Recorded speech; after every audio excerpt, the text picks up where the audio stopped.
o'clock on Monday, March 18th. I call to order this meeting of the Board of Romeo Village Trustees. If you will all stand and join me in the Pledge of Allegiance. I pledge allegiance to the flag of the United States of America and to the republic for which it stands, one nation, under God, indivisible, with liberty and justice for all.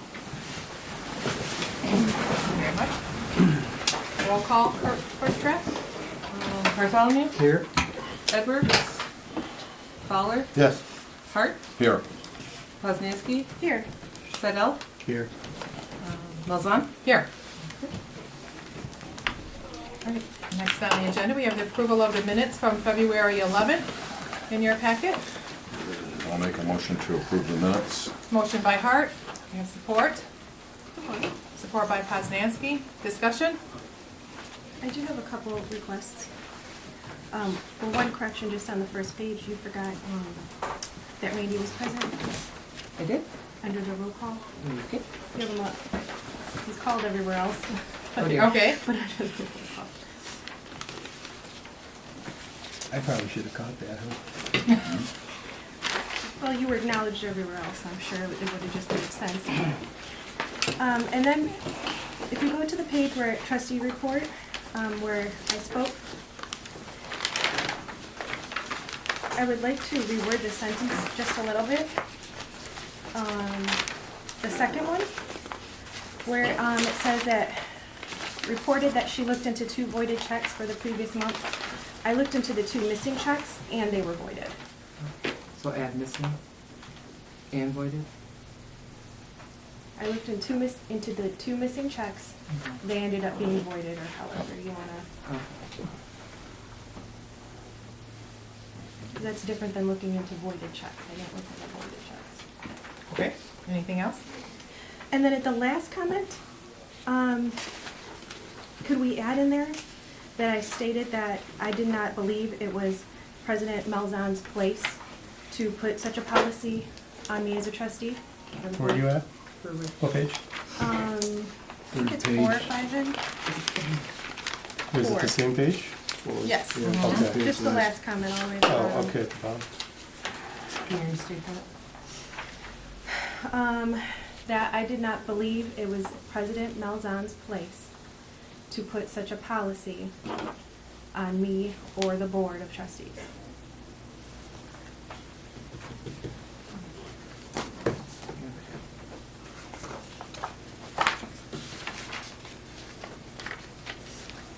Anything else? I do have one last one, if you go all the way to the second to the last. On your trustee report or on the second to last page? Oh, second to last page. Okay. Where I spoke about the redevelopment ready certification. Could we add in there that I requested for us to make a resolution to participate? And then no board action was taken, and we decided not to participate?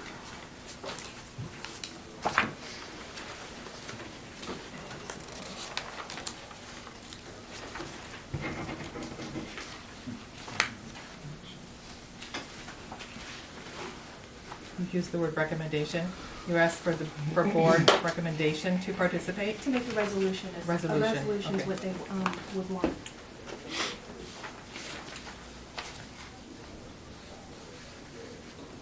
Anything further? No, that was it. So we have a motion and we have support. Does your motion still stand? Okay, with yeah, I'll these make a motion with those additions? changes. Okay. Support still fine? Yes. All in favor? Aye. Aye. Any opposed? One, No. Is that I oppose, yes. No on Fowler? the minutes? Yes. Okay. Number 4, approval of the bills. You have 2 sets. You have the January cumulative total. This was the report that was missing, the board confusion from the January packets.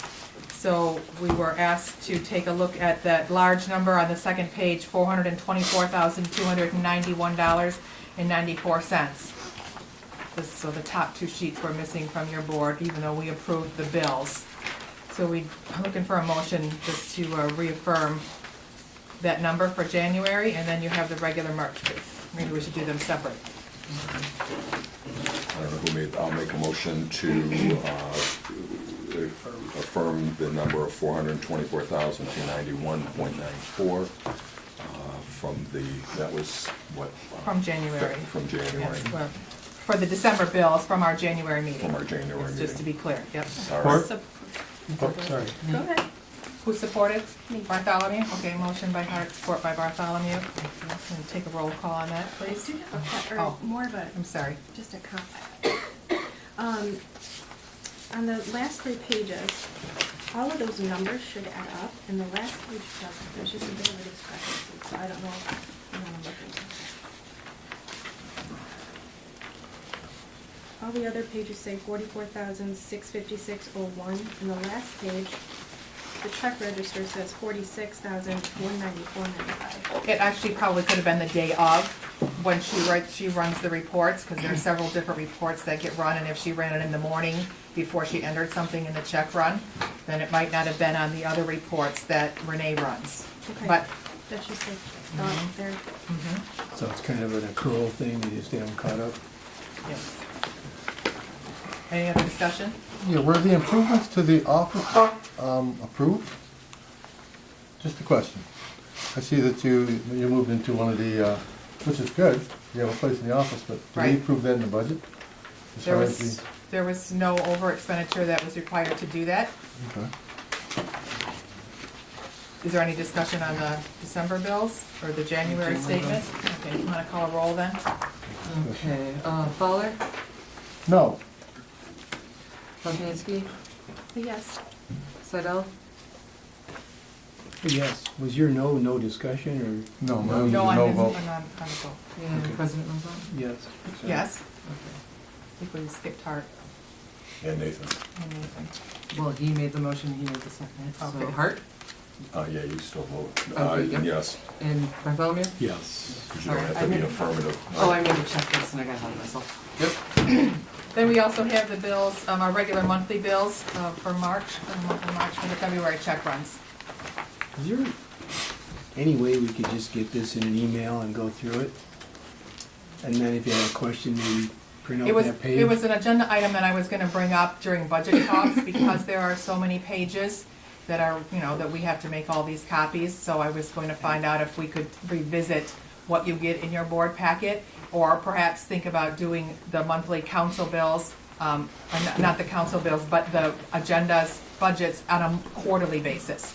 If you got it once a quarter, because we're gonna review it quarterly in the office and amend as needed. Yeah, because, I mean, I know, I there's a skimmed lot. through it, but I'd rather scroll through it. There's a lot, but this is the way we've always done it, and I didn't want there to be any problems if I just started deleting it without Yeah, further it just discussion, seems like, so. I Yeah, I mean, like having it on hand, only because I don't have a printer to print off. I would never pages. print it, I would look But through it and see you if could I print see off a anything that couple. looks weird, and then I would ask you, but, because I'm not gonna print this No. unless Right. there's a, But you can view it on email. right, give me an email with an attachment that I can look through and print out a Mhm. page if I had a question and bring it to you, but, Right, yeah, I'm not gonna crank out this on my No, home computer. not 35 pages?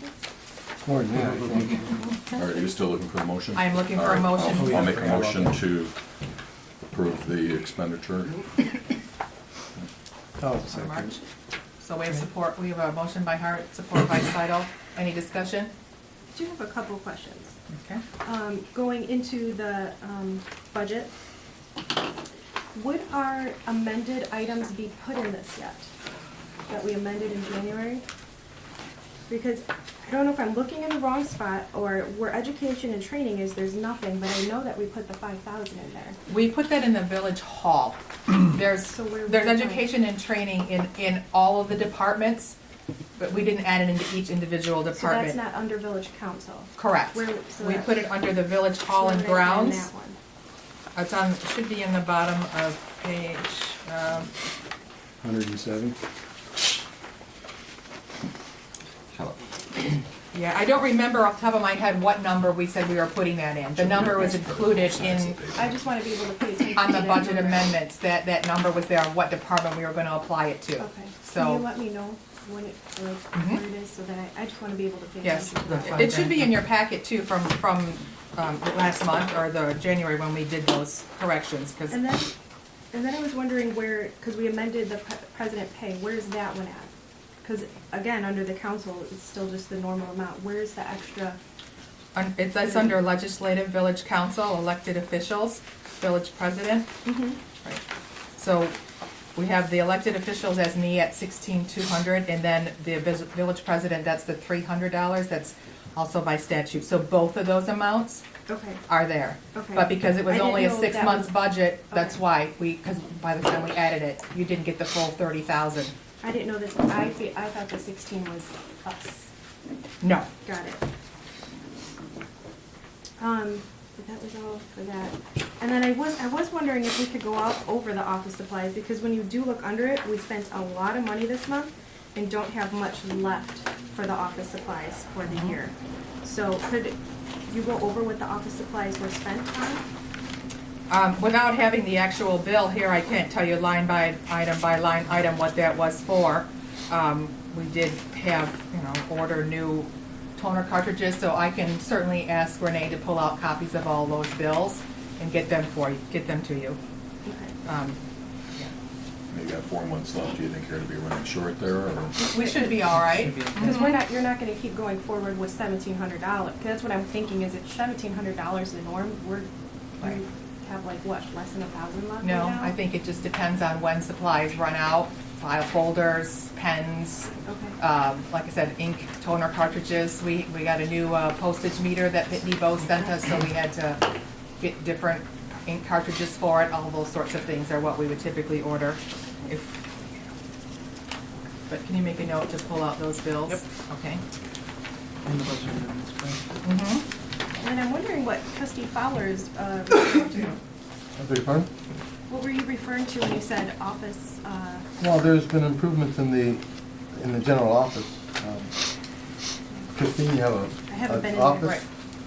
Just Yes. poke my head in there for a quick Right. second. We rearranged some of the area where Rebecca and Renee work. We took down some of the existing wall partitions that were there. We had DPW come in and assist us with some of the heavy lifting, and I appreciate their assistance. And then Renee moved out to Rebecca's area, and then I took over the middle office. okay.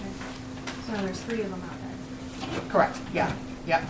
And then some of the office supplies that you were stating was used to purchase a new desk, or? There was a new desk purchase. I don't believe it probably is on that invoice, because it was just received the beginning of March this month, yeah.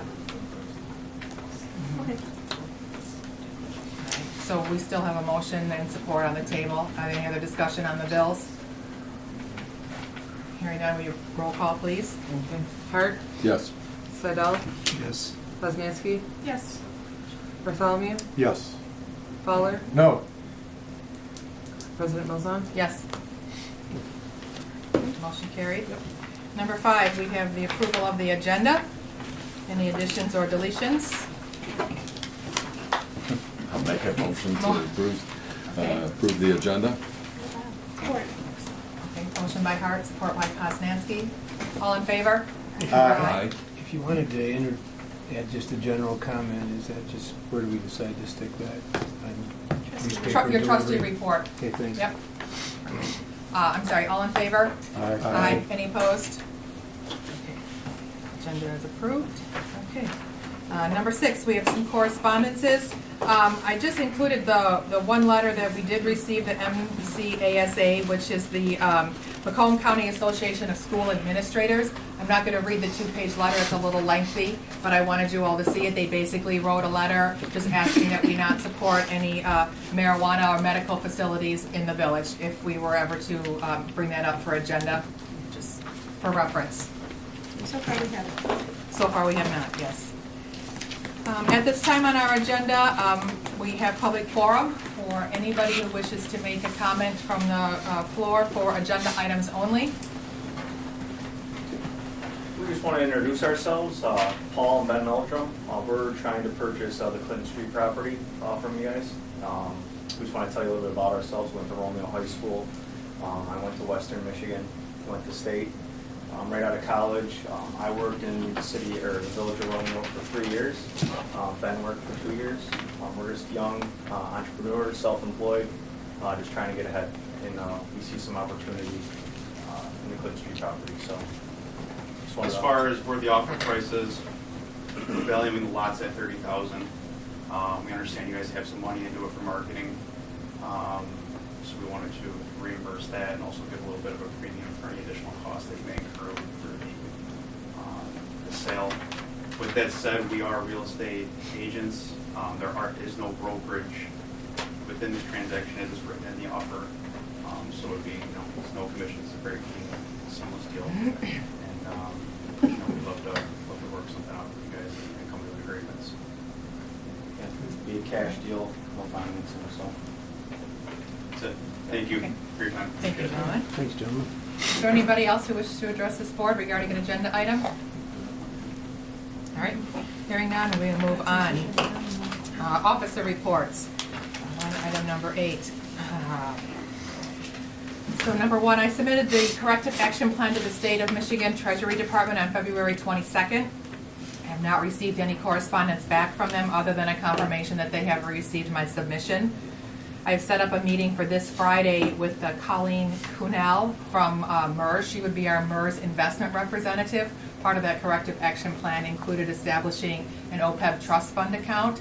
And it was recommended from Mr. Petrino that we possibly contract that through MERS because they are recommended by the State Treasury Department. It was also their 7.5% growth rate that was attractive to us in looking at that. So we're gonna have that meeting on Friday. Sherry, our new treasurer, is gonna sit in on that with me as well. I held a meeting with Ray Township Supervisor Mr. Jarzena and Ray Council Rep Charlie Bohm, along with our legal counsel Mr. Mark Clark. We discussed the proposed annexation that this board tabled until the Ray Cemetery issue could be addressed. Mr. Zahowski was not able to attend. I did follow up with him and filled him in on the results of that meeting and suggested that he reach out to have further discussions with Ray Township before we proceeded any further with the annexation. I have not heard anything further back from that. Clerk Trapp and myself attended a weekend training session for elected officials in Frankenmuth that was hosted by the MML. Topics discussed were planning, zoning, financing and budgets, elected officials' duties and roles. This class was a level 1 and was mandatory in order for us to proceed to the next levels of education that they offer. I found the information and networking very informative and look forward to attending the next session. I have received a letter from Arcadis. That's the company that approached this board to do some boring samples over in the municipal lot outside of Buscemi's there. They requested to see a fee schedule for right-of-way permits. They supplied some documentation from 2008 where the right-of-way permits were issued for $40 per hole. I cannot find anywhere where Romeo has a set fee schedule of ROW permits, so I'm just going to investigate with other communities to sort of see what standards may be out there. I attended the Macomb County Partners meeting on March 12th along with our Chamber Director Kelly Stevens. This group meets quarterly to discuss updates and current events relevant to our communities. They had 2 featured speakers. There was Glenn Wynn. He's the planning director for Shelby Township. He spoke about assessing traffic impacts on suburban development, specifically talked about the 26-mile corridor and Shelby's partnership with Washington Township in addressing traffic concerns along that street. The second speaker was Gabe Rodriguez. He spoke on the benefits and projects that the Detroit Regional Partnership Program can offer, and that's for scouting, recruiting, business development, business retention, and they wanted to do that on a regional basis, not just on a Macomb County basis. So I found that very informative. Catherine and I plan to attend those meetings on a quarterly basis because, again, I found it quite useful to network with all the other community leaders that were there and just hearing what active programs that they're hosting in their communities. One of the other programs that was discussed during that information sharing was a Green Macomb program for a tree and plant sale. They're offering discounted trees, shrubs, and plants. They start from $5 to $20. You have to pre-order. The orders are due by April 4th. You can visit the green.macomb.gov.org for more information. This is what the flyer looks like. I'm going to post this on our Facebook site and also hang this in the Village Hall window if anybody wants to take advantage of it. Sounds like a great opportunity to add some green scape to Romeo here. Big reminder that our Romeo St. Baldrick's event is coming up this Saturday.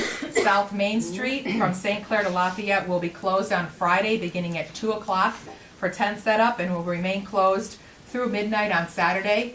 Although the last few years we've had it open as early as 9 or 10 o'clock, but the permit says midnight in case we get delayed. The event begins noon on Saturday with opening ceremonies at 12:30. Shavings should start about 1 o'clock. There are 17 bands and several dance troupes that will be performing and playing at the local bars and the Masonic Lodge throughout the afternoon and evening. There's a kids' activity area at the Masonic Temple from 12 to 4, featuring a musician, some photo booths, games, and prizes. As of this morning, we reached over $107,000 that has already been donated to the foundation. We have 225 people who will be shaving their head here on Saturday. Gives me goosebumps just to think about that. I encourage everyone to stop by in town, support St. Baldrick's Foundation. And I should also mention that 100% of the donations made online and here in the village, they go directly to the St. Baldrick's Foundation for Childhood Cancer Research. We are strictly a volunteer-driven organization. And I continue to meet with department heads and office staff on a regular basis to address issues as they arise, and we'll update on other meeting items as those come up on tonight's agenda. That is my report for March. Okay. As President Malzahn mentioned, we attended the MML's the Core Weekender Conference in Frankenmuth for elected officials. It is a part of their what is called the Elected Officials Academy. Wednesday, March 6th, I took an online webinar to be introduced to municipal software that is designed to streamline the process of creating agendas and meeting minutes. So if anybody has any questions about that, I can show you what I did, because it will streamline the process, and it is customizable by the board of what you would like included and not included. It does come with a fee, though. I'm happy to report that we now have individual emails in the office. Each staff member has their own email box to conduct business with. The staff is very happy about this. The old email address, villageofromeo@yahoo.com, will be shut down on or about August 1st, so you have plenty of time if you got to switch over. Also, we are very happy with having SYO Computer Company on board with the village. They are proactively monitoring our server and our computers to prevent further issues, not just reacting when we have an issue. However, they are still cleaning up issues left behind from the previous company that had access to our server. I'm also happy to report that we have upgraded our current phone system without changing our number to finally have voicemails in the office. We finally have voicemail boxes. Each desk that has a phone will have their own voicemail box. We're still in the process of setting those up. And this is proving to be extremely helpful for those that answer the phone, and if someone is out of the office, they can simply check their voicemail box. And I have just returned from a 6-day conference put on by the Michigan Association of Municipal Clerks that is accredited through Central Michigan University. There were clerks from all over the state, Upper and Lower Peninsula, participating. Many of the topics covered included state legislation affecting local municipalities, effective communication skills, to meeting agendas and minutes, to budgeting. It's a 3-year program, and I have successfully completed the first year. So 2 more years, and I will be a certified Michigan municipal clerk. That's all I have. Question with the village old email, that should still be around and just be forwarded over to somebody for... Well, there's a message that pops up stating, we have a new general email box. Right, but if somebody has something that's residual, it wouldn't be closed down. Somebody could send it and it would just go off, but we just wouldn't use it or perpetuate it. Right, we have seen a slowdown of the traffic also, because a lot of people have already gathered up our new email addresses. The traffic has slowed down a lot. That's great. Now, who owns the email? So my question is basically, so if I'm no longer on the board, do I surrender the email, that title, the email, or does it belong to each of us? Copies of, well, and we'll talk about it as that agenda item comes up, number F under new business. But copies of those communications stay on our server, so that if you were to leave, if something happened and you couldn't access it, Jason from SYO is the only one who can access the passwords. We can't access your individual email accounts. That's why you're able to set your own password. But if we ever had a FOIA request or there was ever an emergency, they are on our server and then they can be accessed. And it would That probably way. be terminated at the Yeah, end of right. it. Yeah, so Just we like can a surrender work that email. title, that email title. Right. Yeah, it would be dismantled, or, yeah, shut down. Okay, that was it for your report? Yes. Okay, treasurer's report? Sweet. There she is.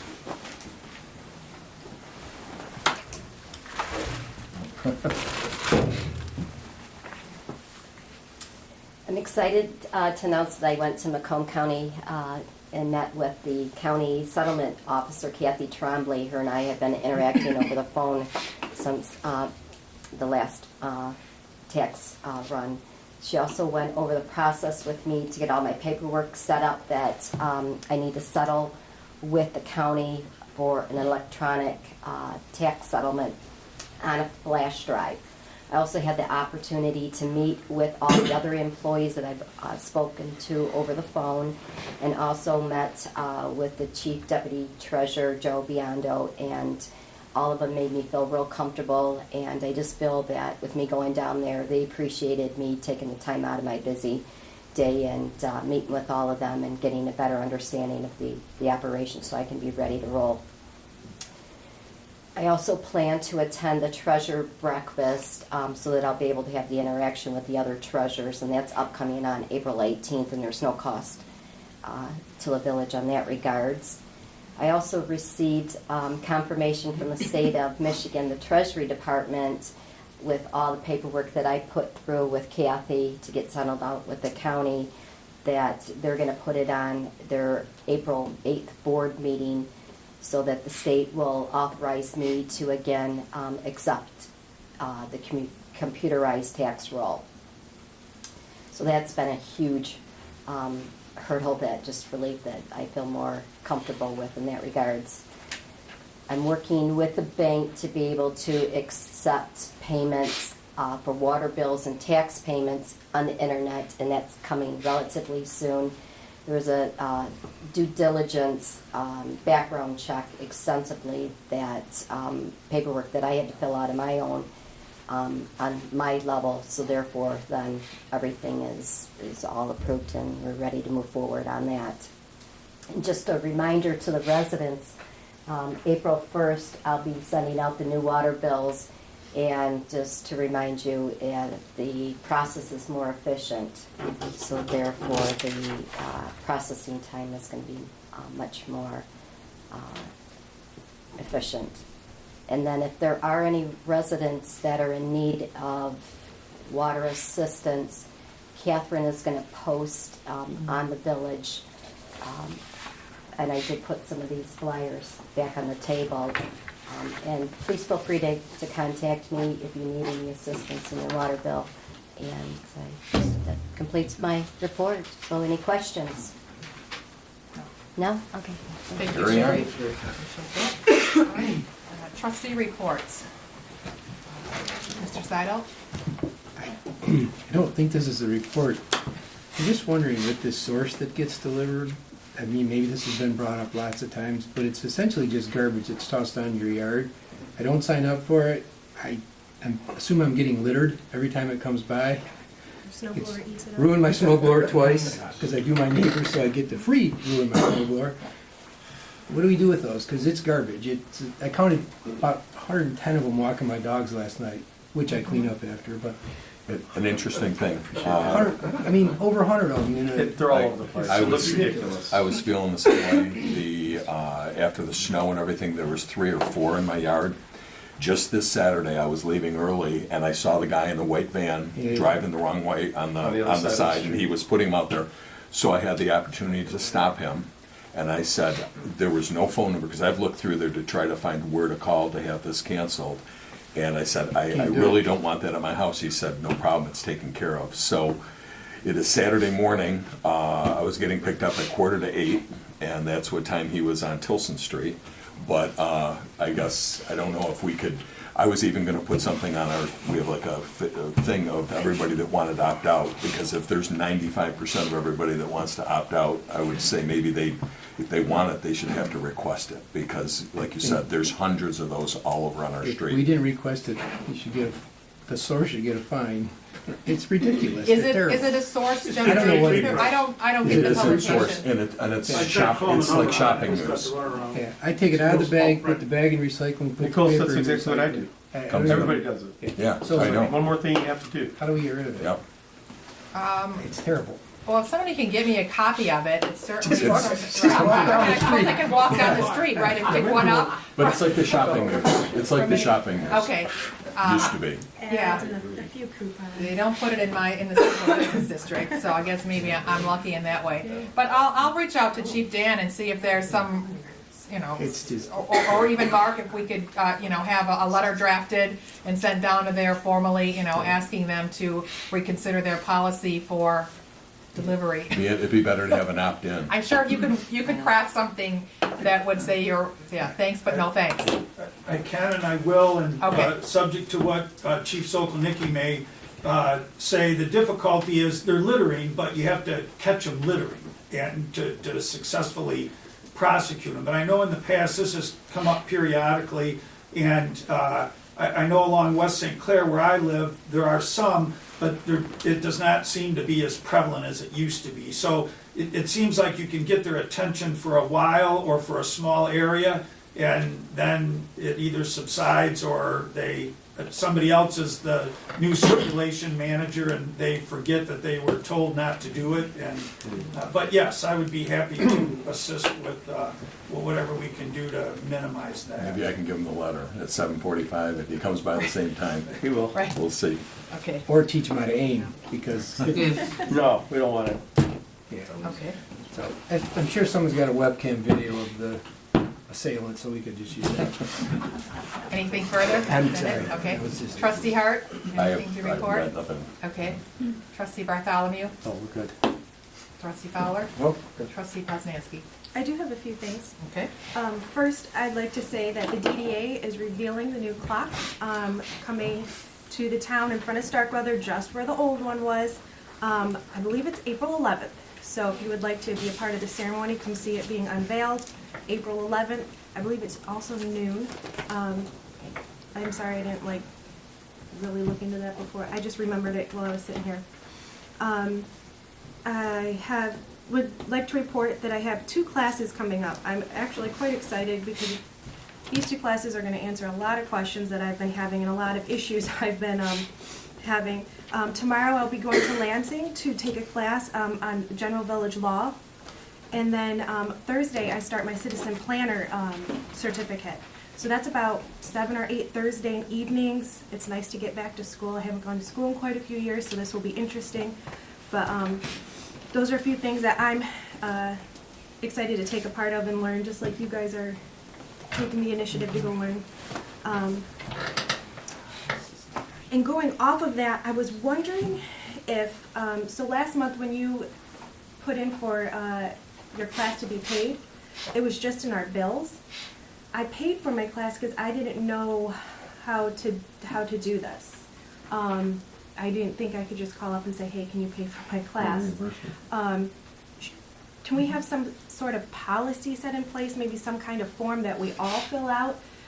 Because if I wouldn't have asked, I don't think we would have known that we were taking that money out of the training. Right. There really wasn't a budget ever set for it, and so Yeah. when we started looking into classes, we said, well, we need to set some money aside because there's some value to be, educated in. So if you just can get us a copy of the correspondence where it shows that you paid, and what that was, and any necessarily mileage, you can bring that in, you can mail it in, you can email it to me, and I'll just process it like any other bill that we get in the mail from any other. I did create a specific mileage form I can email to Okay. you. And that's what I was For the wondering, if we village. could have like a formal policy, or formal sheet that, had all the things that you would want from me, so I could attach it to it, and then turn that in, and then it could be part of, the packets and come out of, everyone would know when it's time that we're voting to give me money for a certain Right. class, or you for a certain It class. probably should be approved, I guess, then, and we'll work on, I see some value to that, so let's work on drafting that, and maybe I can put it on our agenda for next month, because maybe we should start approving the expenditure, like, before we sign up and go to the classes. Yeah. So, right, if we don't have a policy in place, then, so. Yeah. I mean, I know there's some windows Well, I in mean, there, what right, if we that we did it and agreed there you was can no take. money, But we And have a then I signed purchasing up for policy in class. place, so nothing was broken by us, you know. Right, but it'd be nice to, Right. because otherwise it wouldn't make sense for four of us to sign up for the same class. Right. It'd make more sense for. Well, the general Right. law one, I did that 8 years ago, Right. you know. And so Catherine and I are that's- attending that that's as good well. that you go through that, yeah. We're registered. Just be- finding something for the. And then it'd be nice to get some feedback, whether Yeah. it'd be worthwhile for a couple Mm-hmm. other people to take it too, just to really, Well, get I'm everyone's thinking general if we came to the end understanding of the to money and it was already gone, but somebody didn't know, and then they also applied for a class and we wouldn't know until we got here. This way, if we're keeping with the forms and turning them in Right. on time, we would be able to keep track of that budget item better. Yeah, we Okay. can need to put yeah, or those. move additional But money. general over. law village, I mean, each one of us should have that training, so you understand. $95. Yeah. But you gotta drive to Lane. No, I mean, I think every Yeah. trustee should take it I at some gotta drive point. to Lansing. Tomorrow morning at 9 a.m. But we did get scholarships for citizen planner, and they went to the planning commission. Yeah, that one should be covered. Yeah, Okay. our chair's going. Is it a one-day Okay, class? anything else? I do have one more thing. I know last month I had asked Clerk Trapp if the amendment to the budget or to the item for the presidential pay should be posted in the newspaper, and you had commented that you had looked into it and it didn't need to be. I just wanted to go over, I guess, my issue with it, or my concern more, not an issue, with the board, because when the motion was called,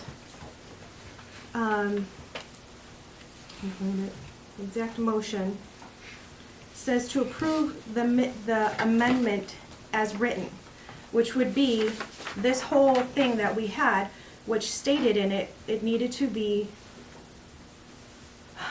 shall be published in a newspaper of general circulation in the village within 15 days, which means we approved this, whether or not the law says we didn't need to do this.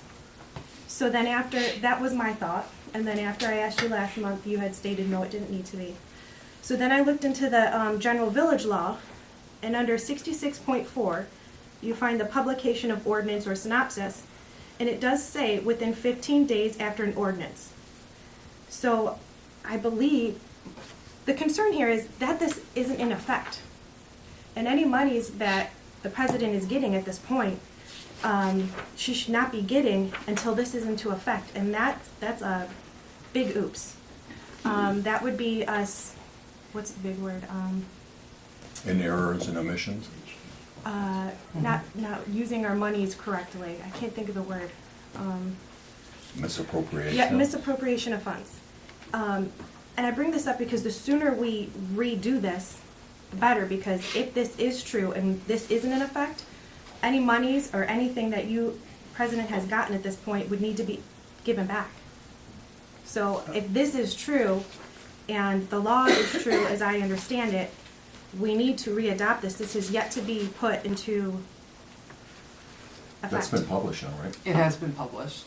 But was it published within 15 days? No, it Well, was we not, talked and about I that have last been in- month, right?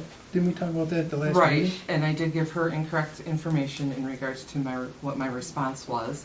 I have consulted with legal and MML. It has since been published, and we are working on the legalities of her having received pay in the interim and how to rectify that. Where was it published at? The Macomb Daily, Okay, so not in the record. not in the record. Is the Okay. record When an was it official published? Romeo paper? That is what, We that's have an the general official- circulation that we use? Well, I think either was fine, and Right. as far as the Yeah, 'cause it's timing, still instead of general. weekly, once a weekly, once a daily. Correct, because they were able to expedite that a lot quicker Is than the record was. posted on our website considered published?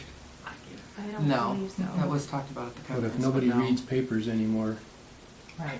So There's we're They're There's gonna some start that's- legislation right. about that to change that I mean, for the Being Open Meetings Act and effective, public. Mr. Clark, you got a She chance to does review have, this? she does have the affidavit I of do have the publication. publications of, yeah. And what date does it state?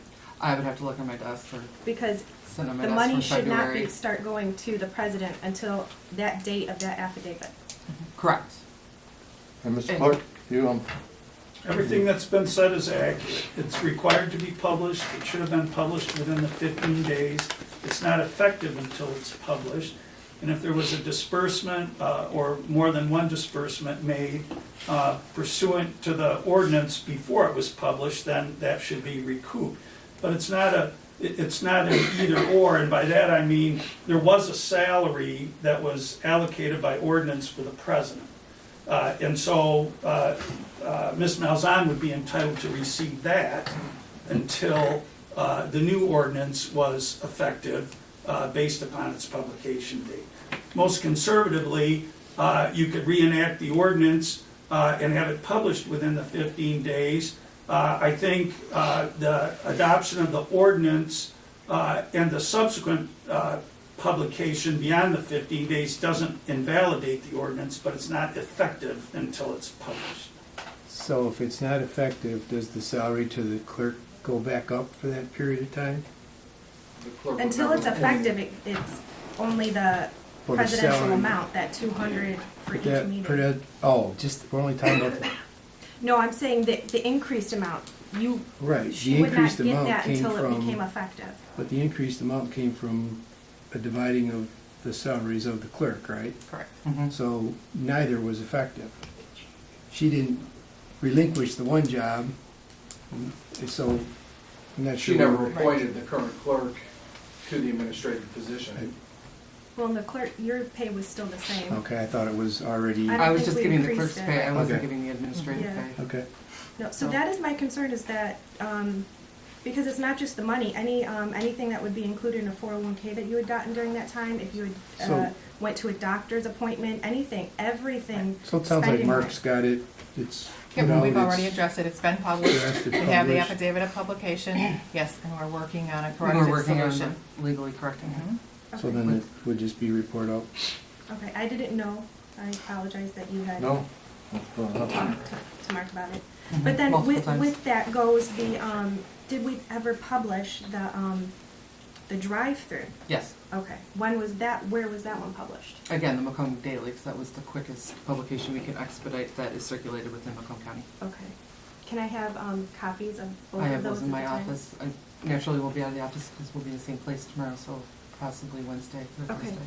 So is all of our publication now through the Macomb Daily, not the Record? Is that what I'm hearing out of you? It was just those two because we needed to expedite that a little bit faster than what the record could accommodate us. But as far as like synopsis and other public hearings and notices have been through the record.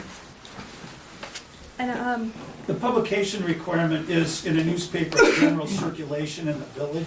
So the Macomb Daily is fine, the Detroit Free Press, the Detroit News, the Record, it just has to be generally circulated in the village.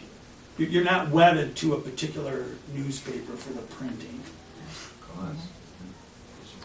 and then one more Both thing. costs the same. Within the bills, I had seen that we were just now publishing the minutes from January and February. Is that, That's just when the bill was processed? that's when the bill was processed. Okay, where were those minutes published? Those, well, it was a synopsis and those were in the record. Okay. I must have missed them. Mhm. Yeah, because that concerned me that it was 2 months after the fact. I know there's a limit on how fast you need to get it No, in there. he gave us two of the same invoices, we had to correct them, and we got that rectified as far as the correct invoices coming to us. Okay. Anything else for your trustee report? Okay. Let's move on to number 9, committee reports, fire and ALS. So just a quick update.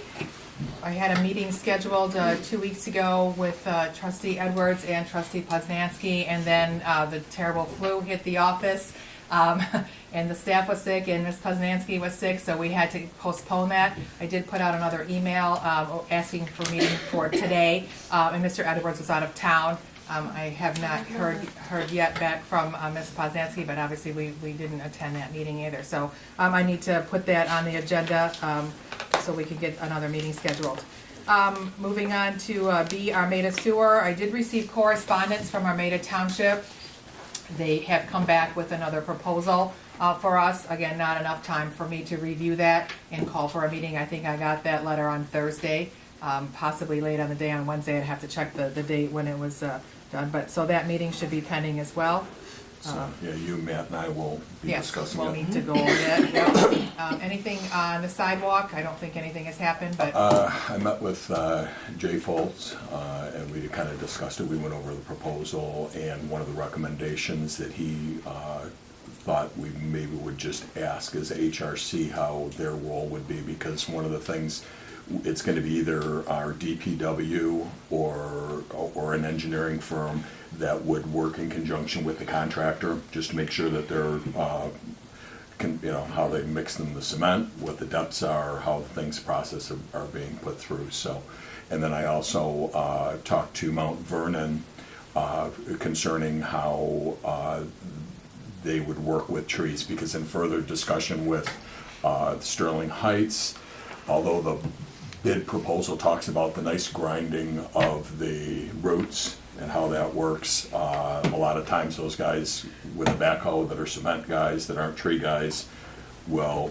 take a chainsaw and cut out and get rid of what they need to get rid of so they can move on and getting their cement in there, which they haven't had problems with losing some of the trees, but their trees are not. And the same thing with talking with Mount Vernon, with John there, that would kill some of our trees that are on their last part. So he would be open to, and this would be part of the discussion on how that would work, but maybe he would be the person, we would identify the specific trees that are an issue, kind of take a determination, because some of the trees probably, instead of even grinding the roots, they would be the trees that go. There's a few that are ready to go, and then other ones, and maybe they could handle that portion of it. So kind of getting the moving parts together, but like to talk to DPW and HRC to see who would be our on the field in working with the engineering portion.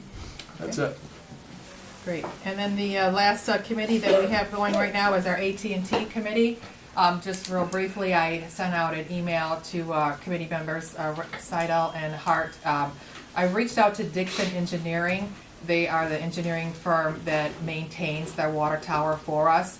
I had spoken with him prior to AT&T making their proposal, and he gave me a couple of ideas and checklist points. So I reached back out to him to say, can he put together a proposal or an estimate for us if he were to represent the village in the negotiations with AT&T? Since I don't, and I'm assuming none of you are experts on water towers, I don't know the ins and outs of what we do need to protect. They have worked with other municipalities for their water towers and the cell antennas that are on top of those, so they're familiar with the scope of work. And so I am waiting for him to get back to me, his report and his proposal before we meet.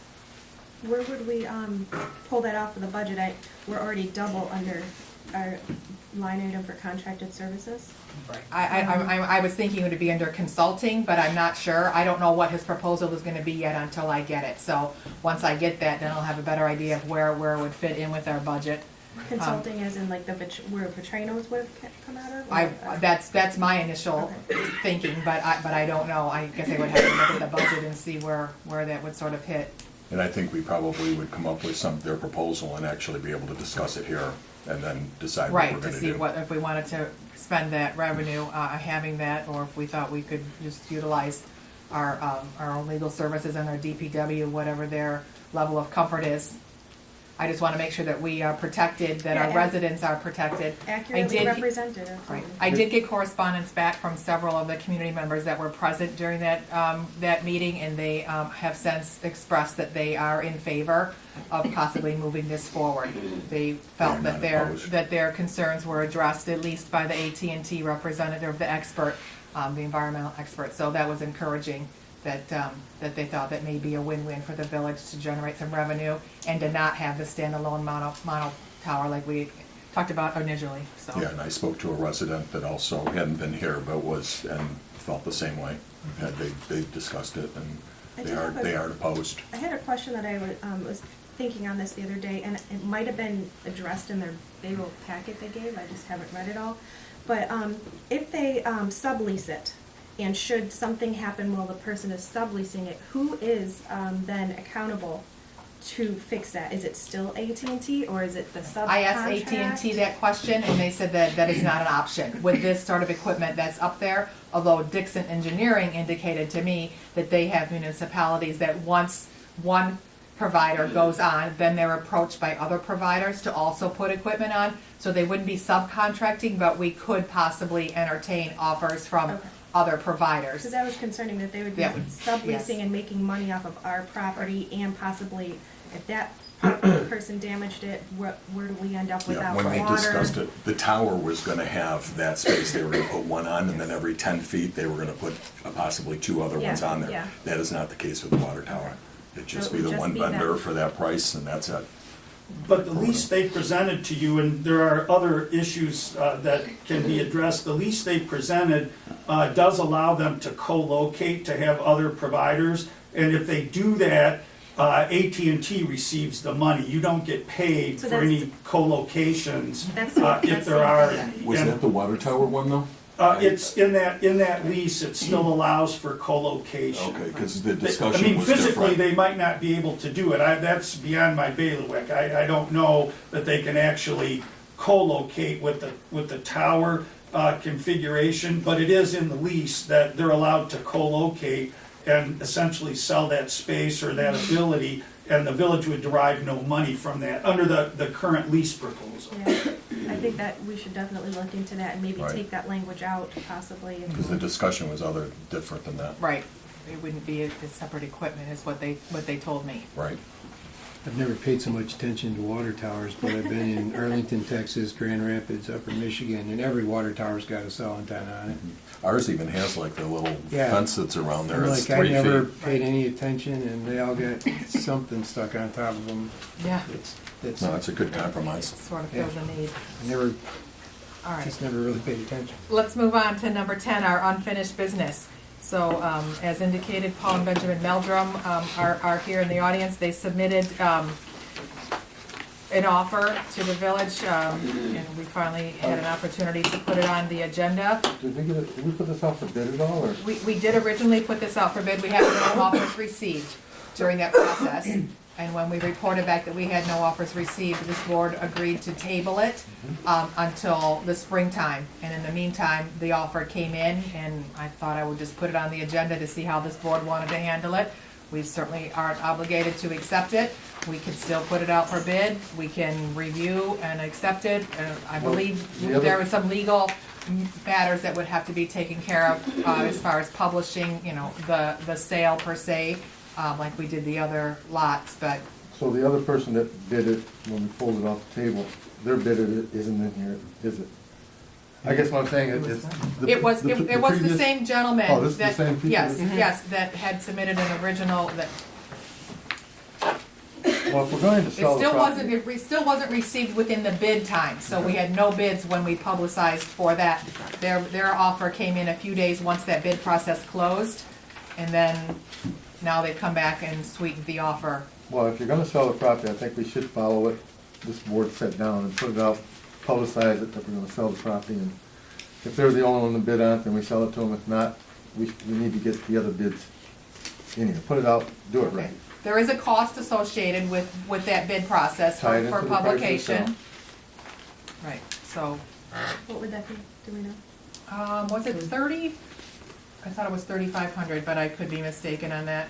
$3,500 to put out For- the bids? Yes, because the publication was in repeated, We had to publish it So many 3 or 4 weeks. It was in Mhm. like 4 to 6 weeks, It so was, that record. I know, I paper was is this? surprised. So we Right, put it out, that in the The record. record? we put it out once. We had to Received one. publicize it, right, 3 or 4 weeks in a row, and we received no offers. So is there a, But we have a process that we voted on I think it was last year. That, A bid process? the bid process, to put everything out, give everybody the opportunity. so we're gonna spend over 10% in advertising to try to sell this piece of property? And tie it into the Right, bid. if you do it twice, you're at $7,000, you're spending 10% in advertising. I don't, Mr. Clark, are we obligated to bid it out again? No, you're Right. not, and you can sell it in what is essentially a private sale, and you've done that before. I believe the most recent example is the fire hall. There may have been 1 or 2 other vacant lots that were sold in a similar manner, a private sale. You just have to adopt an ordinance authorizing the sale at a particular price, and so it's done by ordinance, but you're allowed to sell it. It's actually not privately, because this is a public discussion and you're discussing the sale publicly, but it's not a bid process and you're not required to do that. If you do, which has been mentioned, you have to follow certain procedures. You have to advertise it, I believe it's 4 times in consecutive weeks. But you can engage in what is called a private sale or a entity-to-person sale without the bid process. And this is what, 2 lots, or would be split to 2 lots? This is 2 lots, right, basically they're offering 30, well, it's 62.5, so 31, yeah. And this was offered by bid, if I'm not mistaken, before, was it not? Weren't these pieces of property advertised for, and we received no? We Right. received no bids, yes. So the question is that a fair price for it? That's, I'm not a realtor, but, They're going between 32 and 35 right now, a lot. That's what we're at, right, 31.5, 31,250. 32 and and you're 35. gonna spend 35 to do And if that. we Right, rebid yeah. it, we're at 3,500 more bucks, and we're down to under 30 grand per piece. And then these will be lots that they're gonna build on? There'll be 2 homes? May I add an addition to, land improvements for this lot is quite high. Yeah, there's some- Trees, there's a lot of costs incurred, there's no survey done, we have to pay that out of pocket. That's your cost, though. And I completely Yeah, understand but- that, we're obviously willing to take that. But And at the intent- the 32,000, intent, you're gonna build 2 homes? Yeah. I think their point is a There's- $32,000 lot in the village has 1 tree. These guys got 30 trees to take down. What would be the frontage of this houses? It's not surveyed, so that's what we need to figure out. I think there's 70 by, According to the legal description, there is 2 lots. Mm-hmm. But I think- Originally, I think there's 70 by the plot Is our was frontage to- 60 or 100? 150. Minimum 60. So you agreed, like a third of the price is fair? What price? I I don't just know. thought we were gonna, I thought we were holding off, but. I'd like to make a motion. We accept their bid for their offer. What did you, sorry, what did you mean by a third of the price? No, I just, Yeah, he the asked about the 30,000 a 30,000. lot is a fair, you know, That's what kinda- they've been selling for, I- that's what those lots. I had heard from our previous clerk that he had them sold for $70,000 for both of them, so. Well, then they're That's still still here, good. so they're Yeah, not. I know, so I'm So- sorry that extra And money. 3,500 to do that, Especially the way that we're spending money now, you know, the extra $5,000, $10,000. But you're gonna have to Better than spend poking at. 3,500 more to get bid the it extra out. 5, so you're netting 1,500, and you got a buyer in hand. So, I mean, and a couple of Romeo young men that build houses. yeah, I I mean. don't know if the motion's been seconded, but before you vote, I have a couple other comments about this, so whenever it's Please, appropriate. yes. Well, we got a motion right now, right? We wanna, He said Well, he- I don't know if it was seconded. no, it wasn't. So you want me to speak first, or Yeah. have the motion on the table? Speak first. In the past, and I'm not saying you should be saddled with what you've done in the past, but in the past, when you've sold property, and it's been my advice, first of all, they're requesting a warranty deed. I would only give them a quitclaim deed. You're selling them what you have, but you're not making any promises with respect to the title. You're saying, whatever title we have, the village, we own these 2 lots. Whatever we have, we'll sell it to you. We'll transfer the title, but we're not promising what title we have. In the offer, it's provided that the village would give a warranty deed. I recommend it be a quitclaim deed. Also, as part of their due diligence, if they want a title insurance policy, that's fine. And in the past, you've not provided a title insurance policy. You've just said, here's what we have, we'll sell it to you at this price. If there's a blemish on the title, that's your issue as a purchaser. Do your due diligence first before you close on the sale. But I would not recommend that you give a warranty deed. I would not recommend that you give them title insurance. And the survey, there's a contingency on the survey. It should be provided, if they want to do a survey and you're agreeable to that, it should be at the buyer's expense. You should not incur any expense with respect to that. I don't know that that was intended, but it should be specified.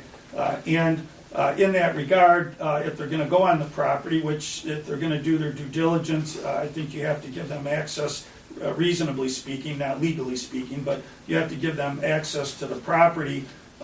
They should commit that they won't do any damage to the property, that if they, whatever they do, it would be restored if they don't end up purchasing the property, and they'll hold you harmless from any liability, you know, on somebody tripping and falling and while they're doing their due diligence and suing the village. And I guess I should have asked Mr. Clark's input before I made my motion. Well, You had a comment toward about? yeah, there's, Yeah, in regards to the survey, was it not specified in there at buyer sole expense? I didn't That was think my so, understanding. and that's what I thought, but I didn't believe so. It just said, this offers contingent upon buyers obtaining land survey within 14 days. Okay. I do believe maybe in the last page, in additional terms, it may be under, it was my intent that it was under buyers. And I thought that that was the case, but I just mentioned that in case it wasn't readily apparent. Okay. Thank you, Mr. Clark. So then the other. So can I rescind my motion? well, It just wa- amend it it. wasn't, it wasn't It wasn't second, supported? so, Okay, right, good. it wasn't supported, yep. We should have these changes made, I think, before we do that. So what are you doing? The warranty part, should we have Mr. Or Clark? are you gonna still make a motion, or? To accept it with change. With Okay, those yeah, to changes. accept this, make the motion to accept this offer with the changes that Mr. Clark just followed. Well, and that is gonna be contingent on the buyers Right. being willing to. We'll counter, so- we'll counter, and we'll do it as a quick claim deed with no warranty, and any survey, any costs. I mean, it's your motion, but that's just, But it gives the buyer They an can say opportunity no. to back out, right? right, Right. that's just And I our think the counter. other thing, I mean, I know they mentioned no real estate commission, these probably traditionally don't have a real estate commission, but if a broker decides to bring a customer to us and buy it, we're gonna pay 3 or 4% back to a broker, right? Yeah, there's no fee, there's no. This one, there's no Right. fee, but Right. if we take this offer off the table and post it again, you run the risk of That's true. a purchase through an agent where you're gonna have 3 or 4%. You won't get the full percent because we're not, Well, then it's the Listing broker's it through- responsibility to raise the price We on pay the it. sellers. No, we're selling the property at a price. Yeah, it's Right. their And we're getting that responsibility. price, exactly. it's our price. Yeah, how far do you We tack? get that. No, it's Right. our price, But you whatever our just bump price it up, you is. get to a point where it's not gonna sustain it. But if we list it at 70 and they buy it at 70, we pay the 4% on the 70, we don't raise it to 71.5 to cover, or 72, right? Well, that's the You- broker's responsibility. It's already to get sold, money there's out no of it. broker, it's a done deal. No, It's our no, price. you're saying if there's another party involved. Yeah. I heard that. This is a This is done straight deal. up. So we have a motion on the table by Bartholomew to counter offer I'll offer, yes. the Meldrums with these, okay, so we have support for that motion? I'll support, Okay. whatever. Okay, motion by Bartholomew, support by Hart. And take a roll call vote on that. It'd be nice to have a couple new houses in Romeo. Especially way less now. Yep. Bartholomew, This Yes. house, this new development going up all the Hart, Yeah, That's absolutely. good, yes. Poznanski, Yes. Seidel, Yes. Fowler, Yes. Malzahn. Yes. All right. Everybody. Motion carried. Motion. Yeah. Congratulations, All gentlemen. one has to do is wait to see the new construction. Yep, round the corner. Number 10, line item B, cemetery board appointees. We agreed to table this last time we had some concerns for the cemetery portion of the appointment list that was before you. I did send out letters to Ms. Geister and Ms. Villadello, excuse me. Ms. Villadello did indicate that she was, wanted to stay. Her appointment, she was still midterm, so I left her as appointed there. Mr. Grandstaff's term was up, and well as Ms. Geister had no desire to come back due to health reasons. So I am recommending that we appoint Kelly Stevens, whose letter of intent is attached, and Ms. Diane Smiles, both residents here in the village, both actively visit the cemetery on a regular basis. I'll make a motion to accept those two appointments. I'll second. Motion by Hart, support by Settle. All in favor? Aye. Any opposed? First order of business for that cemetery crew, by the way, is to look at hiring a crew to actually do our spring cleanup and maintenance. So, And then we had that section of gate that's broken down. yeah, there's quite a bit of things that we need to address, so. Those are aluminum, aren't Yes. they? Are they aluminum Yes. gate? Because like the kids can be Yes. Superman.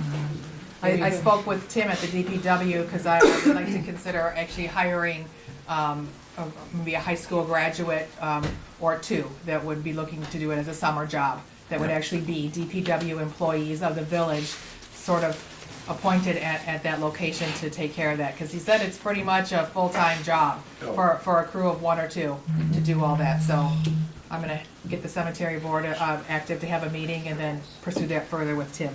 And we have 2 fully functioning lawnmowers, so that'll help them out. Hopefully they're not this big. Right. No, Rogers. No, it was a very nice one. Okay, moving on to new business. Number 8, we have a SEMCOG assessment. Originally, when we talked, Dave Borger was supposed to come and present this, and there was some confusion in the schedule. He obviously did the report and filed it with us, but was unable to come tonight to do it in PowerPoint form. So I still wanted to include it. There's a lot of really good information. I don't know if anybody has any takeaways, if they feel that it's valuable information, comparing us in our financial positions, our services, all that to other municipalities in the area. He has indicated to me that if you're interested, he could still perhaps come in the following month or two. I would have to confer to his schedule if you'd like to see this in presentation form. Otherwise, If we I didn't even know. wanted to do something, I was thinking if, if we're doing a budget workshop, a few of the budget workshops are maybe short, we can maybe do that in that kind of a forum, to do that. But I thought the information was good. Some of the things we knew as far as budgeting practices going beyond the year.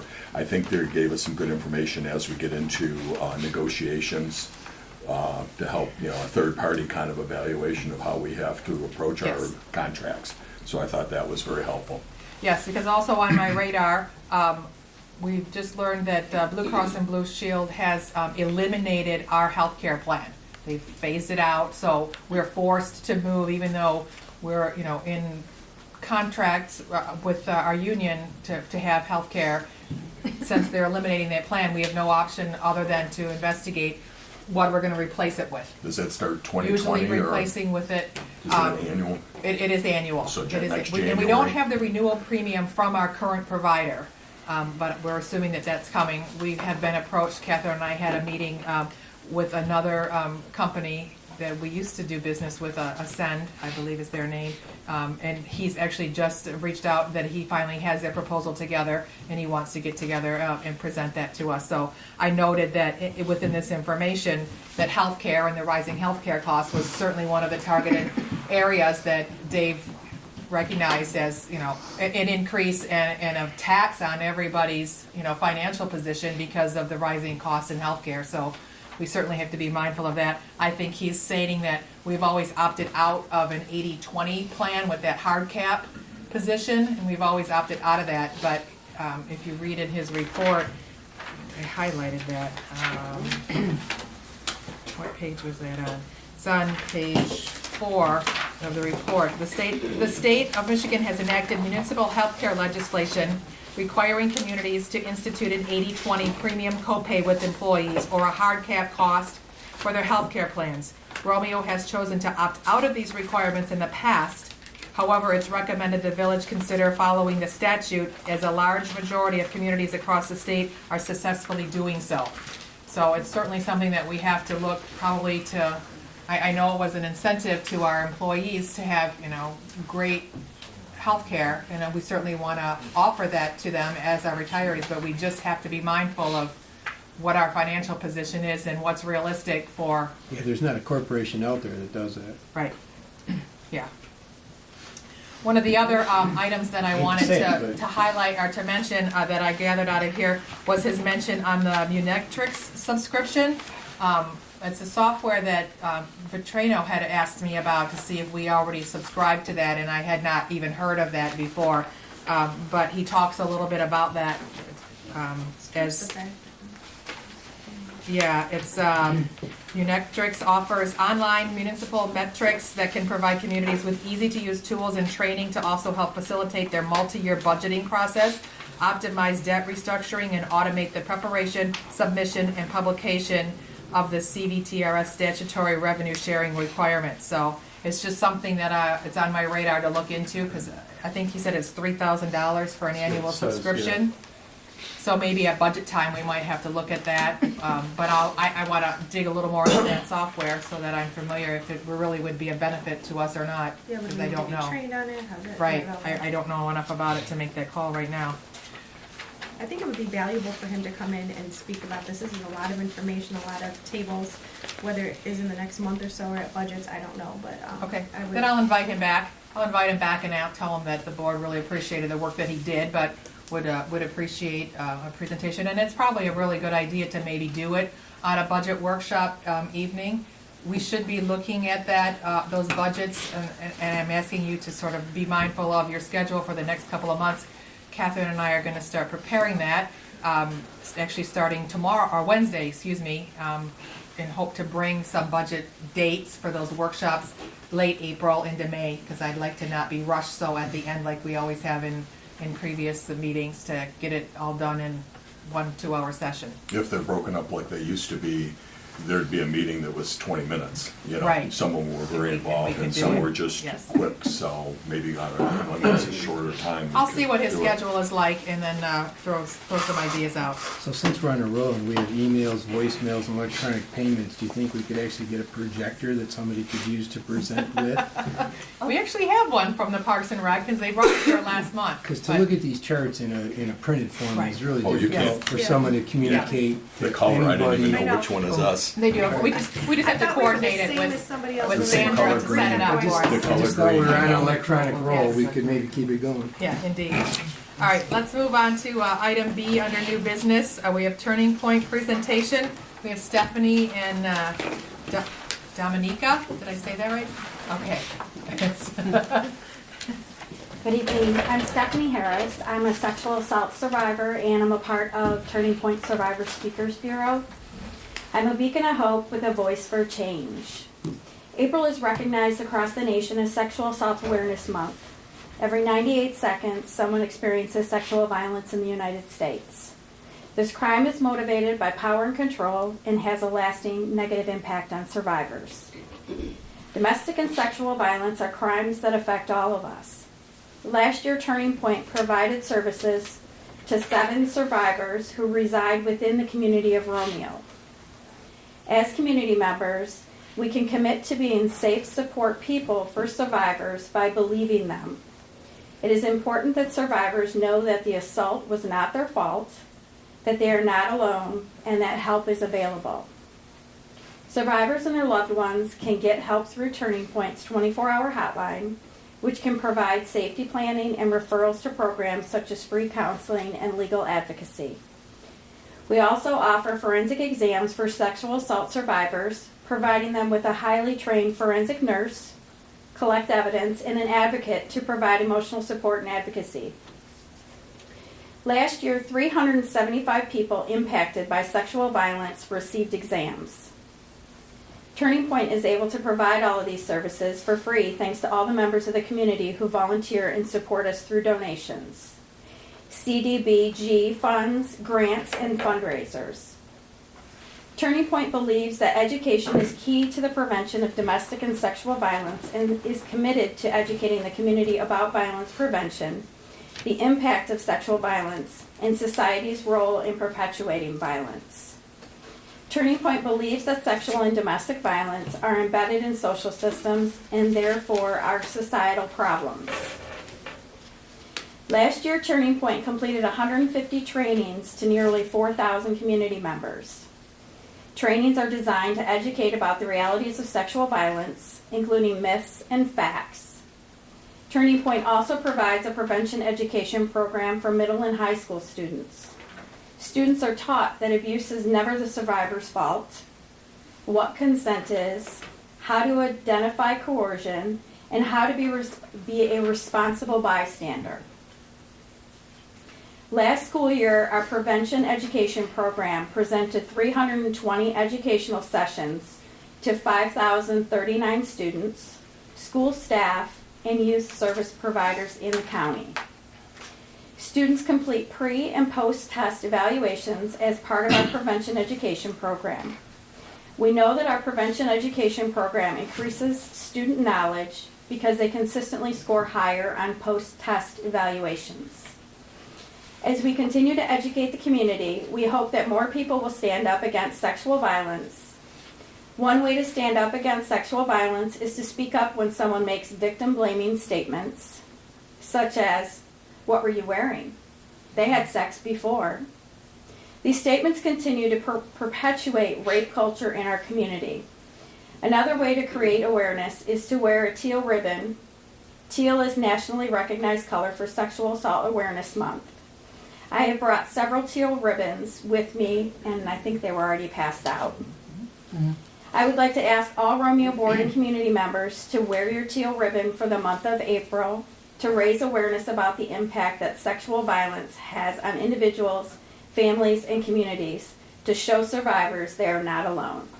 Thank you. Thank you.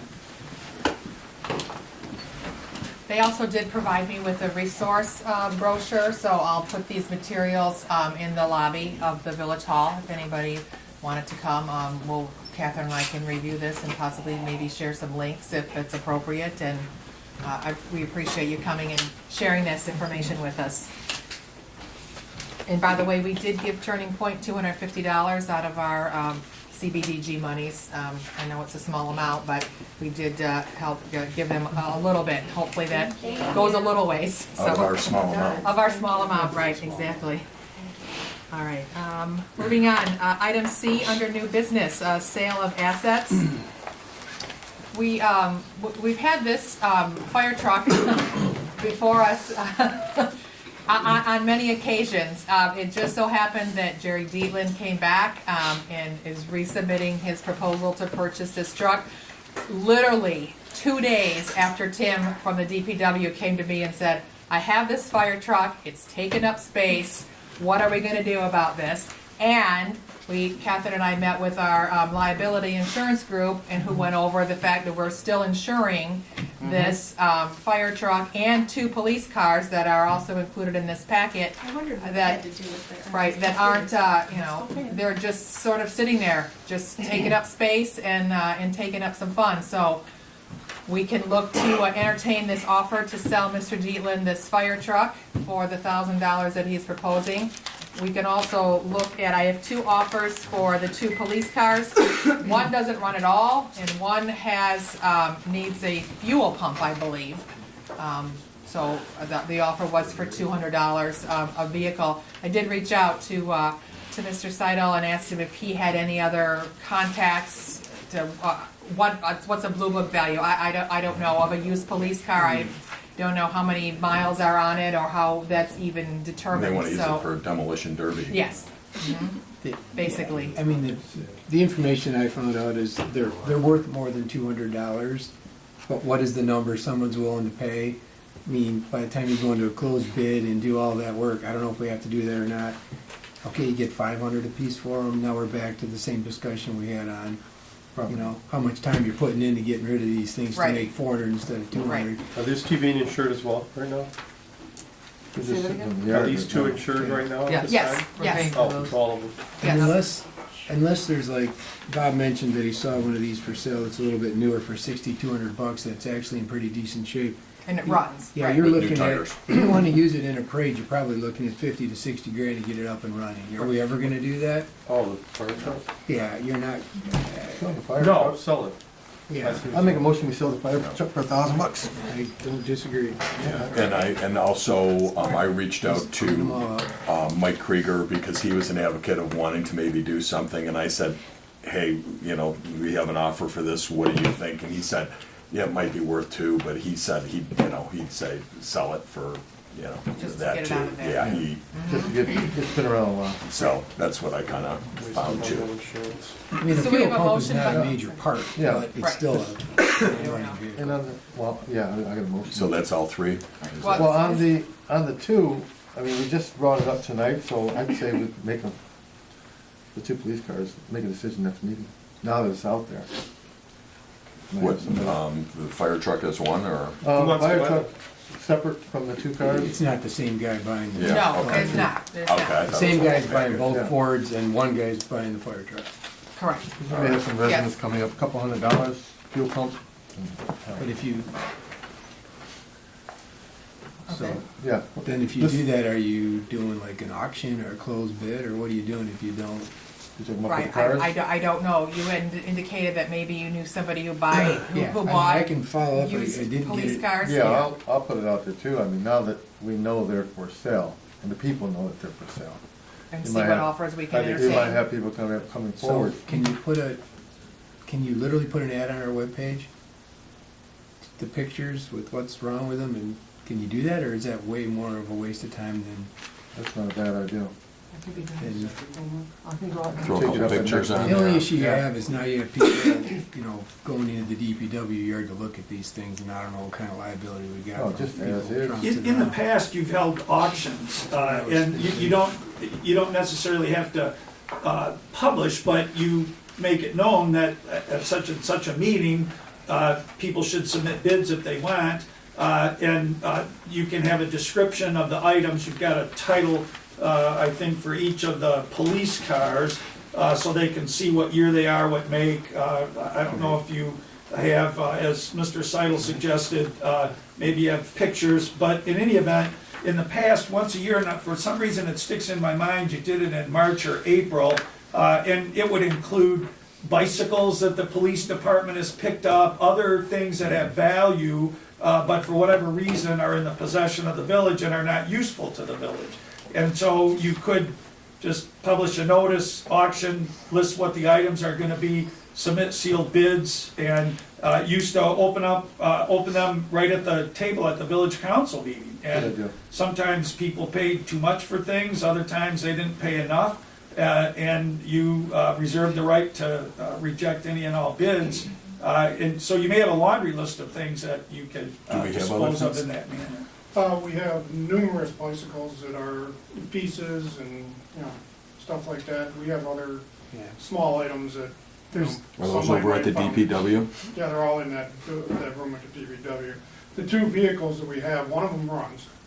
The other one runs great if you put a fuel pump in it. So those are worth more than $200. I think so. Most people are after. I like what Mr. Clark just said as far as. Do we have to publish that like we do for the property when we're You bidding don't on the have property? to, you don't, and you wouldn't have to publish it once a week for 4 consecutive weeks. You don't have to follow that regimen, but just as a matter of notice to let everybody know, you may want to do it. It may be sufficient on the website with a description of Social media. items, but giving people an opportunity, one, to know what items there are, and then what the procedures are, and when you're gonna do it. In the past, I mean, people would write something on a napkin, stuff it in an envelope, and drop it off, and they'd be opened at the meeting.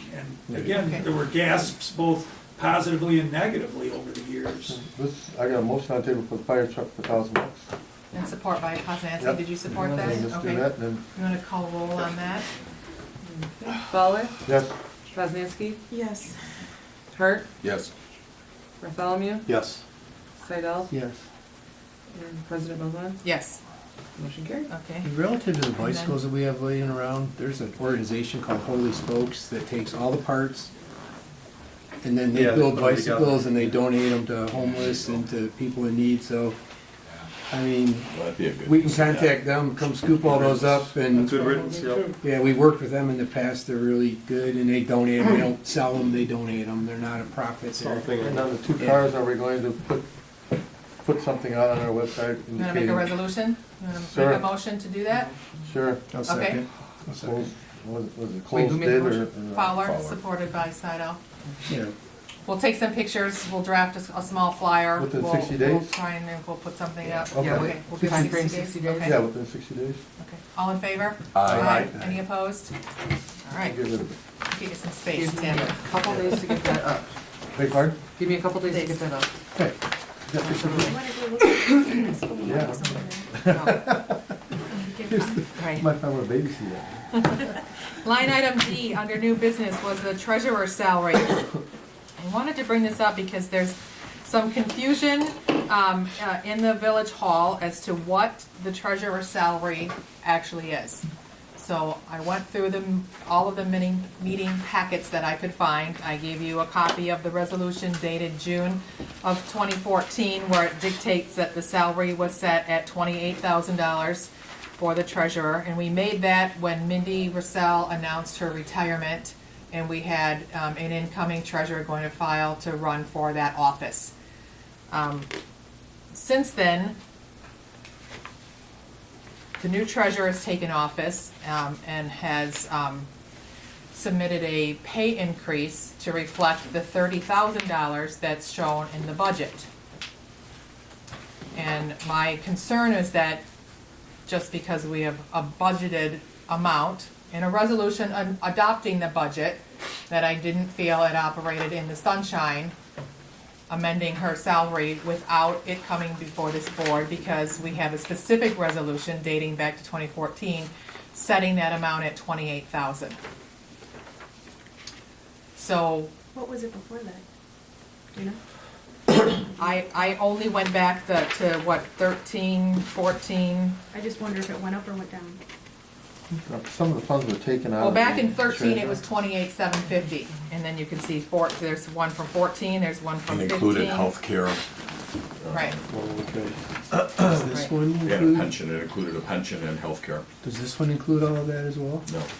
Ye- It's The, a the 401. salary of the, right, it's not the pension, it is a defined contribution plan, the 401K. Yeah, but that's not a And pension. health insurance benefits are an option to the elected officials. Whether or not she chooses to take that or take the stipend to opt out would be an option open to any, Does the stipend take it over 30? no, it does not. So, because that would be under the hospitalization and life insurance portion of the budget anyway. Right. So if our current treasurer does not take hospitalization. Yeah, she opted out of it. She opted out of it. I would so think that. We're not paying anything towards that, right? $200 or $250 a month, I believe, is what that stipend is. To opt $200 out of it. to opt out, right? So instead So of that's- paying the insurance premium, Yeah, she gets that's an three- additional $200 in her paycheck for not taking that health insurance benefit. So is that 28,000 plus 250 a month, or is it? One isn't salary though. The salary is, from the resolution, is set at 28,000. Okay. Right? The discrepancy is that we have a budget that shows the salary is 30,000. We never formally amended the resolution dictating what that salary is, But it's never but we all haven't set. approved. Right, and when we looked back, Dennis, the former treasurer, always earned 28,000. That was the salary on the books. It was, even though we budgeted all these years to receive more than that, his salary was set at 28,000. And that happens with other things too, right? If it's, we round up. A lot of municipalities round up. Overtime hours or something potentially? Right, So regardless, the 28 and the 30 do not include the 250 a month. They're salaries. correct. Okay. Yep, that is the salary. So, there was, like I said, the submission, there was a back pay check. It was, when the submission was made, it was for retro from when she took office, and a couple of weeks of pay at the 30,000. And then when I learned of it, I spoke with Catherine, I spoke with Mr. Clark, and I had some concerns that until this board really made a decision one way or the other, that I would ask that it be put back to the 28,000, which it has for the last several weeks.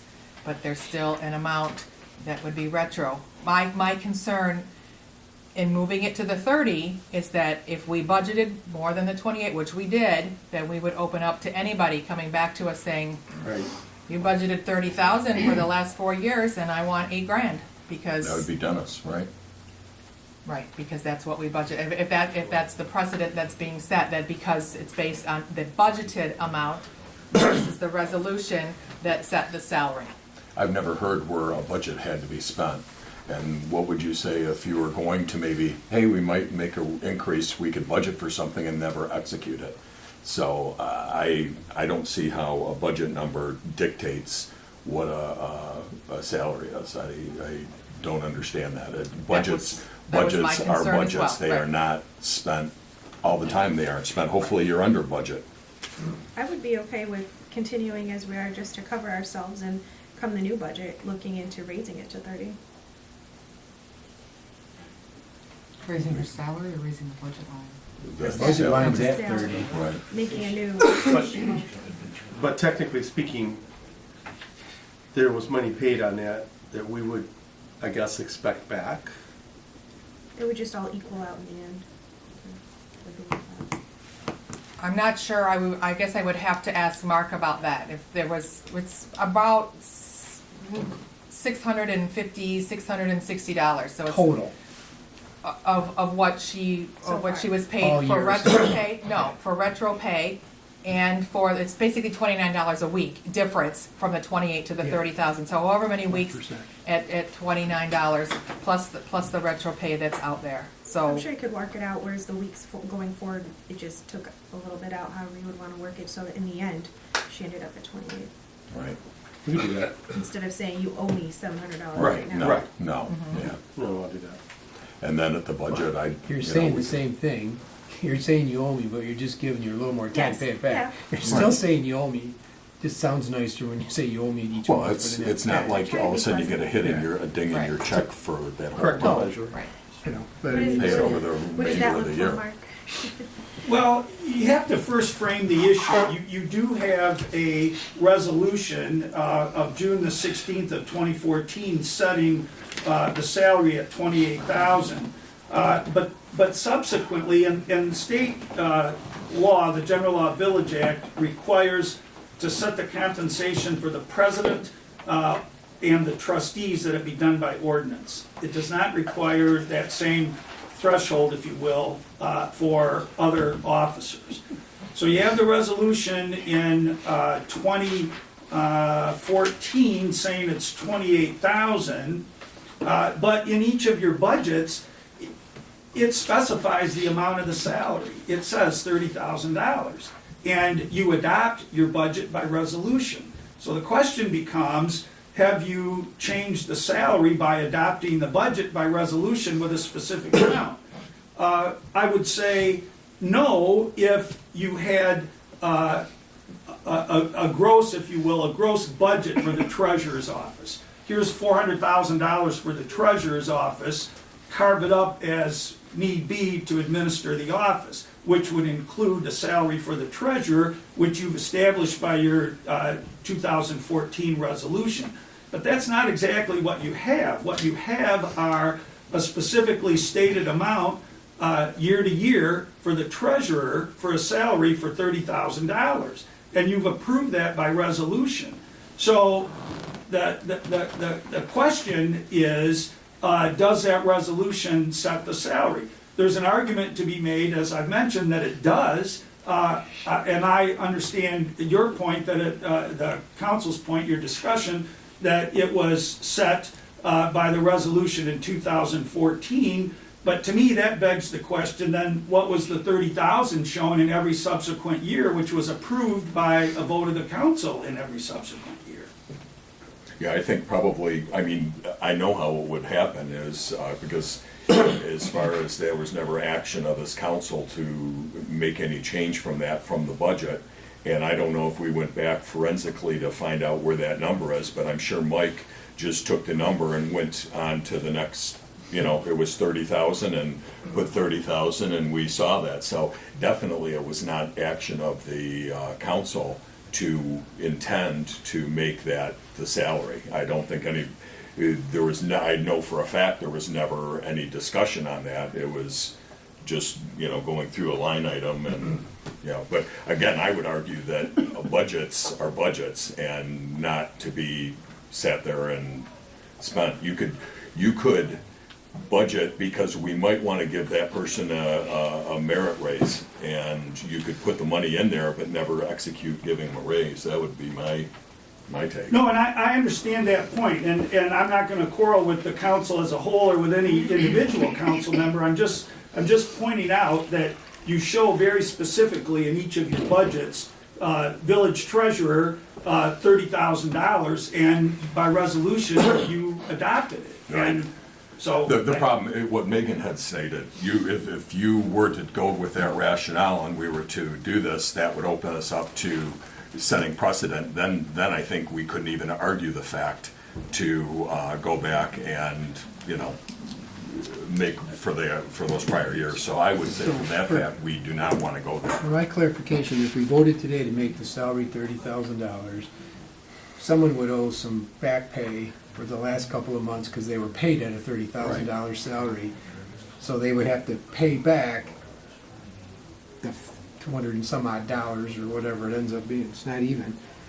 You'd have to pay that back and then start It couldn't earning the be retro. It could not $30,000. be So you'd retro. earn something less than 30 for the next couple months in order to pay back Right. what you did, and then you would earn 30 for the remaining 7 or right. 8 You don't months of wanna the year. open yourself I up just to wanted to retro. make sure, and that gets rid of the potential issue. Right. I mean, With that's, the that's, liability. Because clearly, I mean, we had a clerk, we had an administrator who paid the salary of the former treasurer, always at 28,000. I pulled those records and verified that he annually, that's what his salary was. and I think we So, have a treasurer that works additional hours. I am not arguing that she's Right. not worth 30,000. I'm not opposed to paying her the 30,000 for, you know, for the work that she does in that office, but I just think it has to be this board's decision. And we can't accept it for the budget. Not just a decision based on an assumption because it was budgeted that that's what the salary was set at. Oh, Right. you can't accept it because it's written, you have to accept it. Being in the Have to vote budget on it. because of what that Doesn't precedent mean sets. anything, because that number could have been 60. right? Exactly. Okay. If we did go forward, Mark, would we be opening ourselves up to some sort of retribution, or Lawsuit? Well, I guess that would be up to Mr. Jokin and what his enthusiasm is for it. Oh, we'd certainly be setting precedent though. We'd be accepting that. If we Not- did nothing. Right. But I Right. believe that we could make a motion To go forward. to either, right, to adjust it to 30,000 by resolution of this board. We Going could forward. do that at the next budget talks, we could do that tonight, we could do that a year from now. We can never take it back to 28,000 as long as she's in office. And I don't know why we would wanna do that, but, because again, when a candidate chooses to file to run, they have an expectation of what that salary was, would be, and so you can't change it midterm. I don't think you can reduce You pay. can increase, but you can't Reduce pay. reduce. So, So can you put a motion on the table to do that? To agree to move it to 30? make a and then motion to move it to 30? Make a motion to move it to Effective right 30, today. effective today, with whatever the catch-up is to cover the delta between what's been paid and what should have been paid in the last 2 months. I would second that. Or- Okay, well, that's my motion, if I can repeat it. do you want him to Probably repeat can't that, please? repeat it. So you just Can you want to repeat it? read. Right. Please repeat it. I think we should do it in budget. Unless you wait. Is there any problem with having it like not being on a certain date or anything? Do you have any problem that it just be prorated daily? Is there any benefit to making it effective April 1st, for instance?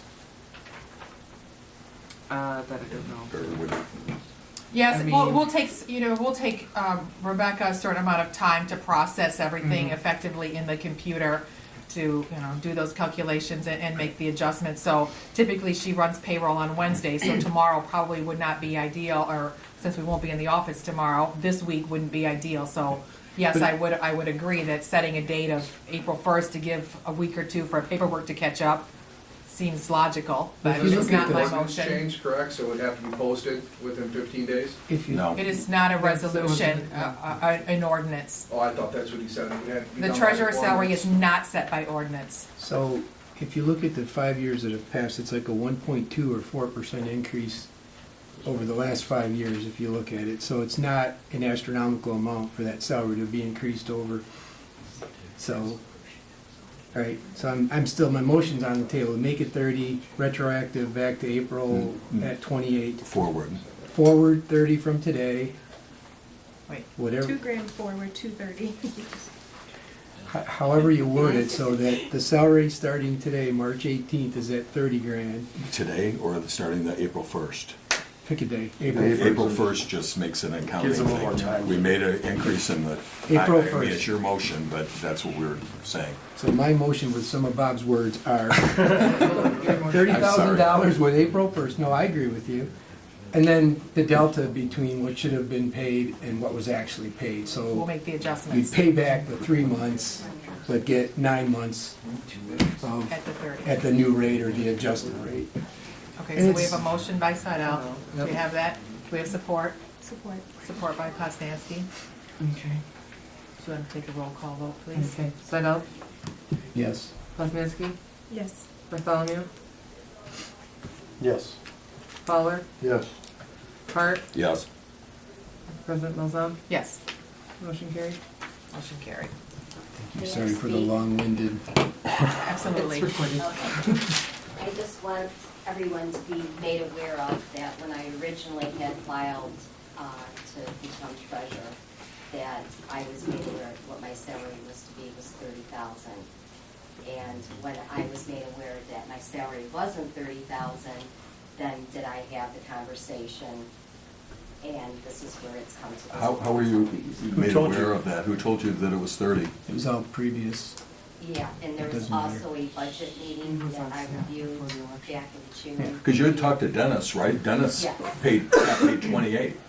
Right, but But she may not. Did when I Dennis got tell you the 30? budget- When I It's- got the budget, it said. The budget, you saw the budget? Yes. Okay. And at the budget meeting, you approved the. No, okay, so the budget number was what told you. Right, Nobody but I told you it was informed 30. That my salary was to be 30,000. Who informed you of that? The budget number. I was made aware that my salary had been approved. It's not, By somebody with authority? Yes. but it's And not I don't want to relevant. get into this. No, it isn't. Yeah, it's not relevant. Okay.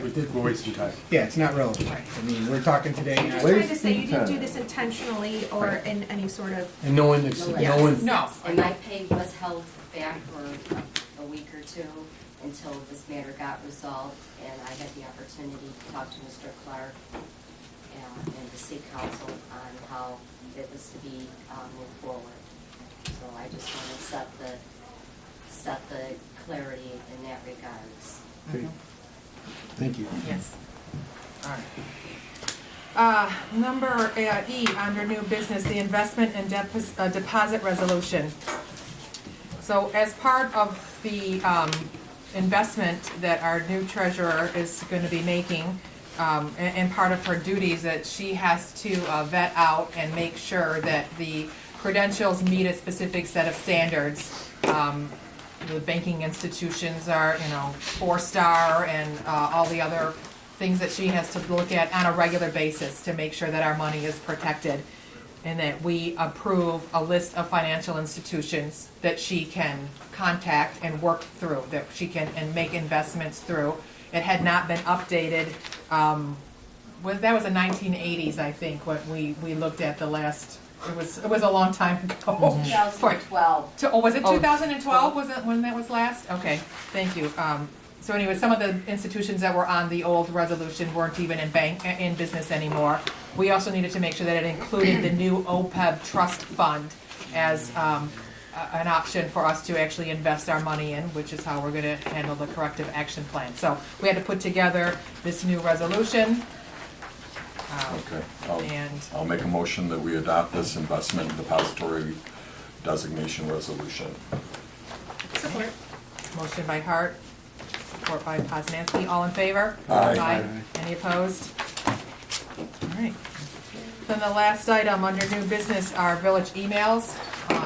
Like Clerk Trapp said, we all have our new email address with instructions on how to set your own password. I would like to start utilizing that, again, not for discussion. There's a disclaimer that was created that should be sent out with any communication from me that basically says this is for information only, not to go back and forth for discussion, because that would be an Open Meetings Act violation. But certainly, we're allowed, as elected officials, to have email address. These email addresses will be posted on the village website, so any constituents that want to get a hold of you will have that information as a link to our village website. And we should start using that as correspondence to you as well, emailing you copies of reports and Yep. meetings. Wow, that's great. Is the email address cap sensitive? No, No, it is not. Awesome, because it's Right. typed mine cap was the same sensitive, way, and that and would be no, like- it isn't. Right. My fingers And- don't work right. that well. And one of the benefits to having these emails put into place, they are maintained on our public server. So that if we get a FOIA request to see any information, Catherine and Jason from SYO, who maintains that server for us, will have access to that. Unless we have bleach bit. We can't access your emails because we don't have your password, but Jason can on the IT on the back side of it. So if you get locked out, if you should leave, if there's any sort of problem that we need to get into those accounts, he should be able to access those for us. So we should just use it for village I would purposes suggest that only. we use this for all village business and eliminate your personal emails from this point forward so that, Those can get cleared. yeah, Oh, that's great. okay? So, if someone was to leave any of the positions in the office, if any of the treasurer, anybody left, how fast does SYO shut them off? Probably within minutes. Okay. He's very responsive. Because that's the Yes. biggest concern. And then it would be forwarded. So if I grabbed all my emails at the last second and decided to delete them, they're all still backed up. What's the backup? Is it every day? Is it, do you know what their backup procedures are for that? Weekly, I believe. Is it weekly? I think so, I'll verify that. Okay. I'm not sure. Yeah, that's the only concern. If you can go in and If you delete it, everything. though, it's not really deleted, Yeah, Right. you can, Right. just whatever their backup procedures are. Okay, cool, thanks. Okay, any other discussion on emails? All right, at this time, we have number 12, public comments. Is there anybody in the audience that wishes to address this board, just on any item in particular? All right. Hearing none, then I would entertain a motion to adjourn this meeting. Everybody looking at Zach. Right? Motion to adjourn? Motion to adjourn. It is 8:45. All right. In favor? Aye. Any opposed? Yes. What's that? Yes.